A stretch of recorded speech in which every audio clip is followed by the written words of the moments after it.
Hi, പുതിയൊരു വീഡിയോയിലേക്ക് സ്വാഗതം. ഈ വീഡിയോയും ഹയർസിനെ കുറിച്ച് തന്നെയാണ്.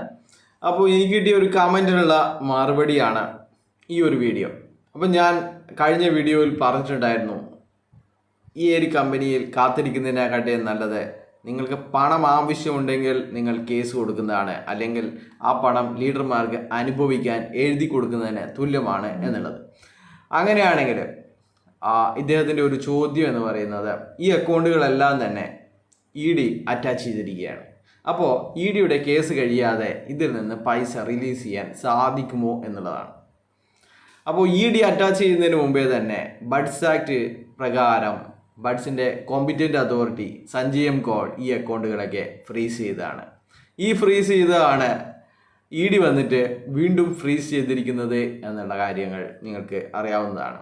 EDയുടെ ഫ്രീസിങ് ലെറ്ററിൽ പറഞ്ഞിരിക്കുന്നത്, എൻ്റെ അനുവാദമില്ലാതെ ഈ പൈസ ഉപയോഗിക്കാൻ ആരെയും അനുവദിക്കരുത് എന്നുള്ള കാര്യങ്ങളാണ്. അപ്പോൾ നിങ്ങളുടെ EDയുടെ ഫ്രീസിങ് അറ്റാച്ച്മെൻറ്റ് ഓർഡറൊക്കെ നിങ്ങൾ കണ്ടു കാണും. അപ്പോൾ ഈ ഫ്രീസിങ് പെർമനൻ്റ് ആക്കണമെന്ന് പറഞ്ഞിട്ട് ജില്ലാ കളക്ടർ, തൃശ്ശൂർ ജില്ലാ കളക്ടർ ഡെസിഗ്നേറ്റഡ് കോർട്ടിൽ അപ്ലിക്കേഷൻ കൊടുത്തിട്ടുണ്ട് 23/12/2023. അതുപോലെ തന്നെ 24/1/2024 EDയുടെ ഡയറക്ടറും ഇവരുടെ അഡ്ജുഡിക്കേറ്റിംഗ് അതോറിറ്റിക്ക്, ഡൽഹിയിലുള്ള അഡ്ജുഡിക്കേറ്റിംഗ് അതോറിറ്റിക്ക് ഈ അക്കൗണ്ടുകൾ പെർമനൻറ്റ് ഫ്രീസിങ് ആക്കണമെന്ന് പറഞ്ഞിട്ട് ലെറ്റർ കൊടുത്തിട്ടുണ്ട്. അപ്പോൾ ഇതിൻ്റെ നടപടിക്രമങ്ങൾ എന്ന് പറയുന്നത്, ബഡ്സിൻ്റെ കേസിലാണെങ്കിൽ കോടതി, ഡെസിഗ്നേറ്റഡ് കോർട്ട് ഇത് പരിശോധിച്ചിട്ട് ഇത് പെർമനൻ്റ് ആക്കുകയാണ് ചെയ്യുക. പെർമനൻ്റ് ആക്കുന്നതിന് മുമ്പേ 30 ദിവസത്തെ നോട്ടീസ് പാർട്ടിക്ക് കൊടുക്കും, എന്തെങ്കിലും ബോധിപ്പിക്കാനുണ്ടെങ്കിൽ ബോധിപ്പിക്കണം എന്ന് പറഞ്ഞിട്ട്. അപ്പോൾ അതിനുശേഷം ഇത് പെർമനൻ്റ് ആക്കുകയാണ് ചെയ്യുക. പെർമനൻ്റ് ആക്കി കഴിഞ്ഞ് കഴിഞ്ഞാൽ അതൊക്കെ എന്താണ്, ജില്ലാ കളക്ടറുടെ സ്വത്തായി മാറുന്നതാണ്. അതിൽ നിന്നാണ് നിങ്ങൾക്ക് പണം ലഭിക്കേണ്ടത്. അപ്പോൾ അത് ഒരു കോടതിയുടെ വിധിയോടുകൂടി വരുന്ന ഒരു കാര്യമാണ്. രണ്ടാമതായി വരുന്നത് EDയുടെ അഡ്ജുഡിക്കേറ്റിംഗ് അതോറിറ്റി പെർമനൻ്റ് ഫ്രീസിങ് ആക്കുന്നതാണ്. അഡ്ജുഡിക്കേറ്റിംഗ് അതോറിറ്റി എന്ന് പറയുന്നത് അതൊരു അതോറിറ്റിയാണ്. അപ്പോൾ അവർ ഈ കാര്യങ്ങളൊക്കെ പരിശോധിച്ചിട്ട് നമ്മുടെ ഡെസിഗ്നേറ്റഡ് കോർട്ട് പോലെ തന്നെ അവർ ഈ അക്കൗണ്ടുകൾ ഫ്രീസ് ചെയ്തതൊക്കെ ഫ്രീസിങ് പെർമനൻ്റ് അറ്റാച്ച്മെൻറ്റ് ചെയ്യുന്നതാണ്. അങ്ങനെ വന്നു കഴിഞ്ഞാൽ ആ സ്വത്തുക്കളൊക്കെ ആരുടെ, EDയുടെ സ്വത്തായി മാറുന്നതാണ്. പിന്നെ അതിൽ നടന്നിരിക്കുന്ന കാര്യങ്ങളൊക്കെ മനസ്സിലാക്കി ഇത് മൊത്തം സെൻട്രൽ ഗവൺമെൻറ്റിന് എടുക്കാവുന്ന കാര്യങ്ങളാണ്. അതാണ് നമ്മുടെ EDയുടെ നിയമത്തിൽ പറയുന്നത്. ED പ്രത്യേകമായി നോക്കുന്നത് ഫെമയുടെയും PLMAയുടെയും FUOയുടെയും കോഫി പോസോയുടെയും ഒക്കെയുള്ള വയലേഷൻസുകളാണ്. ഇത്തരം നിയമങ്ങൾ എൻഫോഴ്സ് ചെയ്യാൻ വേണ്ടിയിട്ടാണ് ED തന്നെ ഉണ്ടായിരിക്കുന്നത്.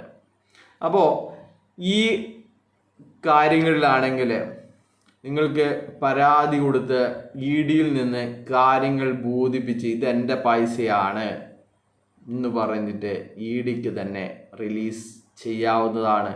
അതുപോലെ തന്നെ കോമ്പിറ്റൻ്റ് അതോറിറ്റി അറ്റാച്ച് ചെയ്ത ഒരു കാര്യമാണ്, അതിൽ ഞാനൊരു നിക്ഷേപകനാണ് എന്നുള്ള കാര്യങ്ങൾ കോടതി മുഖേന, നമ്മുടെ ഡെസിഗ്നേറ്റഡ് കോർട്ട് മുഖേന ഉണ്ടായിരിക്കുന്ന ജഡ്ജ്മെൻറ്റിൽ ലയബിലിറ്റി ലിസ്റ്റിൽ വരികയാണെങ്കിൽ നിങ്ങൾക്ക് അവിടെ നിന്നും പണം ലഭിക്കുന്നതാണ്.